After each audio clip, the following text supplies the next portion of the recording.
एक लड़का पैदल किसी रास्ते से जा रहा था। उस लड़के ने देखा कि सामने वाले बिजली के खंभे पर कागज़ की पर्ची चिपकी पड़ी है और उस पर्ची में कुछ लिखा हुआ है।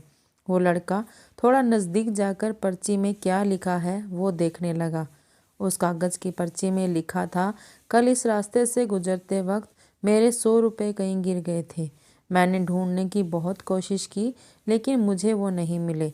कृपया इस रास्ते पर कहीं भी किसी को भी मेरे 100 रुपये मिले तो इस पते पर पहुंचा देना। पर्ची में उसका एड्रेस भी लिखा हुआ था। लड़के को ये पर्ची पढ़कर उस एड्रेस पर जाने का मन करने लगा। वो लड़का उस एड्रेस पर जाने के लिए आगे बढ़ने लगा। उस एड्रेस पर जाकर लड़के ने देखा कि वहाँ पर एक झोपड़ी है।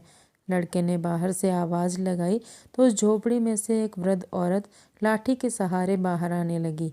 लड़के को पता चल गया कि वो वृद्ध औरत सिर्फ अकेली ही झोपड़ी में रहती है। वो लड़के ने उस वृद्ध औरत से कहा कि माँ जी, आपके 100 रुपये जो गिर गए थे वो मुझे मिले हैं, ये रहे आपके 100 रुपये। उस लड़के की बात सुनकर वो वृद्ध औरत रोने लगी और कहती है कि बेटा, अब तक करीब 15 से 20 लोग मुझे 100 रुपये देकर जा चुके हैं। बेटा, मुझे ठीक से दिखाई तो नहीं देता है और मुझे पढ़ना लिखना भी नहीं आता। पता नहीं किसने मेरी ऐसी हालत देखकर मेरी मदद करने के लिए ऐसा किया है।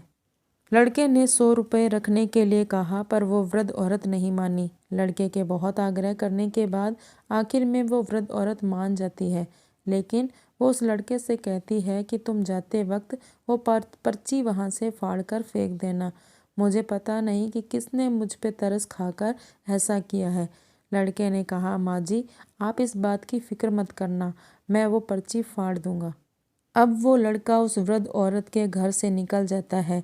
थोड़ी देर चलने के बाद उस लड़के ने सोचा कि आखिर मुझसे पहले आए हुए उन 15-20 लोगों को भी इस माजी ने वो पर्ची फाड़ने के लिए कहा होगा, लेकिन उनमें से किसी ने भी पर्ची को नहीं फाड़ा, तो फिर मैं क्यों फाड़ दूं। वो लड़का उस पर्ची को बिना फाड़े ही वहाँ से चला जाता है। उस लड़के के मन में उस व्यक्ति के लिए बहुत ही आदर और सम्मान था जिसने यह तरीका ढूंढा था और इस ज़रूरतमंद वृद्ध औरत की मदद की थी। दोस्तों, हमारे मन में सिर्फ किसी ज़रूरतमंद की मदद करने की इच्छा होनी चाहिए, क्योंकि मदद करने के तो बहुत सारे तरीके होते हैं। हम किसी भी तरह से मदद कर सकते हैं।